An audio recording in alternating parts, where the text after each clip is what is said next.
Story RH, le podcast RH qui ne vous raconte pas d'histoire. Bienvenue à toutes, bienvenue à tous. History is made of stories. Dans cet épisode, nous allons nous demander si la distance nuit ou pas à la cohésion d'équipe, en mode pile ou face. Entre ceux qui ne veulent plus remettre les pieds sur site et ceux qui disent « je ne télétravaillerai plus jamais » et ceux qui quantifient 1 ou 2 ou 2,5 ou 3 jours de télétravail, il n'est pas toujours facile de savoir ce qui favorise la cohésion d'une équipe. Et puis tu as celles et ceux qui ont peur que le contrôle leur échappe.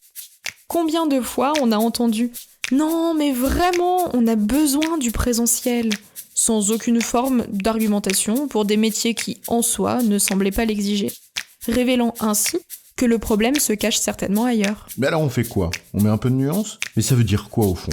Travail à distance et cohésion d'équipe en mode pile ou face, c'est quoi l'histoire?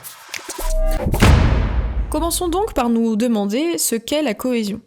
En l'occurrence, elle repose sur 4 facteurs. 1. L'adhésion, en d'autres termes l'existence d'un projet auquel on adhère.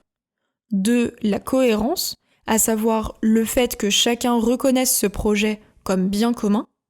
3. La connexion des membres de l'équipe pour réussir ce projet. Et enfin, 4.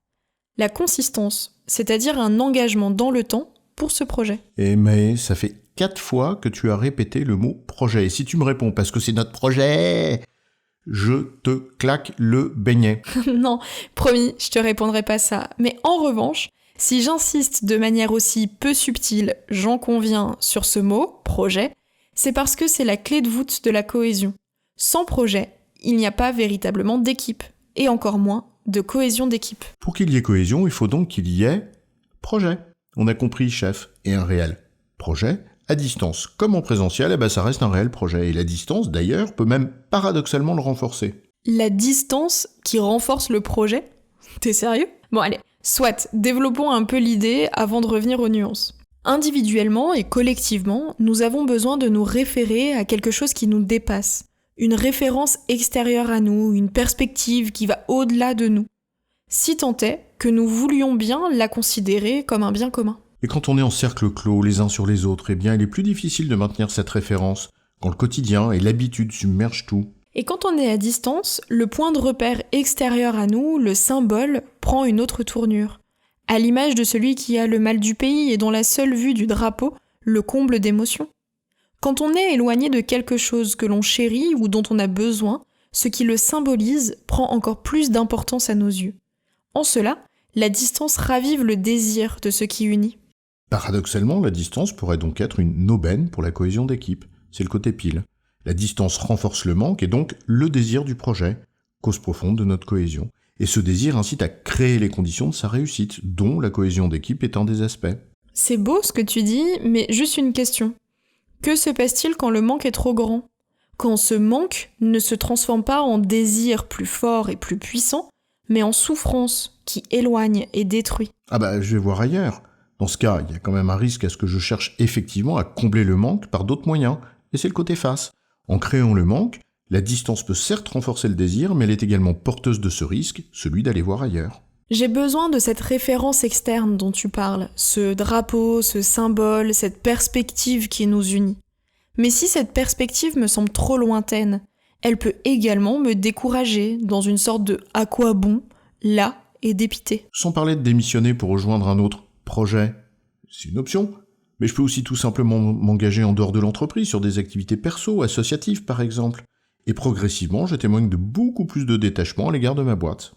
En d'autres termes, j'assouvis ma quête de sens, mon besoin de contribuer à quelque chose qui me dépasse, un bien commun, mais ailleurs que dans mon travail.